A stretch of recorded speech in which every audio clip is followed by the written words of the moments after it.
వైసీపీలో విచిత్ర పరిస్థితి కనిపిస్తోంది. ఆ పార్టీ అధినేత జగన్ శాసనసభకు హాజరు కావడం లేదు. తనకు ప్రతిపక్ష హోదా ఇస్తేనే సభకు హాజరవుతానని చెబుతున్నారు. తనకు ప్రతిపక్ష హోదా ఇచ్చే ధైర్యం చంద్రబాబుకు లేదని సవాల్ చేస్తున్నారు. అసలు బుద్ధి జ్ఞానం ఉందా అంటూ చంద్రబాబు ప్రశ్నించిన జగన్ తీరులో మార్పు రావడం లేదు. ఆయుధం ఇవ్వండి, యుద్ధం చేస్తామన్నట్లుంది జగన్ రెడ్డి పరిస్థితి. అంతకు మించింది ఏంటంటే అధికార పార్టీపై పోరాటం చేసేందుకు అదే అధికార పార్టీకి అనుమతి కోరినట్టుంది. అయితే జగన్ వైఖరి ఇంటా బయట చర్చ జరుగుతోంది. శాసనమండలి సమావేశాలకు వైసీపీ ఎమ్మెల్సీలు హాజరవుతున్నారు. మరి శాసనసభకు ఏం బాధ వచ్చింది అనేవారు ఉన్నారు. పోనీ హోదా ఇస్తే గంటలకు గంటలు మాట్లాడే అవకాశం ఇచ్చినా జగన్ మాట్లాడగలరా?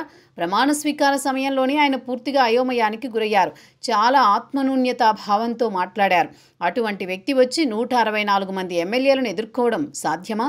అది అయ్యే పనేనా? అందుకే జగన్తో పని లేకుండా ఓ 6 వైసీపీ ఎమ్మెల్యేలు సభకు హాజరవుతారని ప్రచారం నడుస్తోంది. వైసీపీ తరపున ఈసారి పేరు మోసిన నేతలెవరూ గెలవలేదు. పెద్దిరెడ్డి రామచంద్రారెడ్డి, ఆయన తమ్ముడు ద్వారకానాథ్ రెడ్డి, కడప జిల్లా నుంచి అమర్నాథ్ రెడ్డి, మరో ఎమ్మెల్యే బాలనాగిరెడ్డి లాంటి వారే గెలిచారు. మిగతా వారంతా పెద్దగా తెలియని వారే.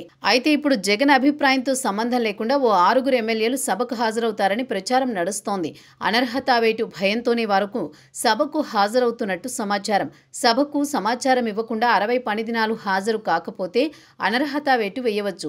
అసెంబ్లీలో ప్రమాణ స్వీకారం చేసిన తర్వాత వైసీపీ సభ్యులు హాజరు కాలేదు. ఒకే ఒక్క రోజు గవర్నర్ ప్రసంగం నాడు సభకు హాజరయ్యారు. ఆ రోజు హాజరు వేసుకున్నారు. కానీ అది చెల్లదని తేలింది. తర్వాత కొందరు దొంగచాటుగా వచ్చి సంతకాలు పెట్టినట్టు తెలియడంతో స్పీకర్ రూలింగ్ ఇచ్చారు. సెప్టెంబర్ నెలలో వర్షాకాల అసెంబ్లీ సమావేశాలు నిర్వహించాలని ప్రభుత్వం నిర్ణయించింది.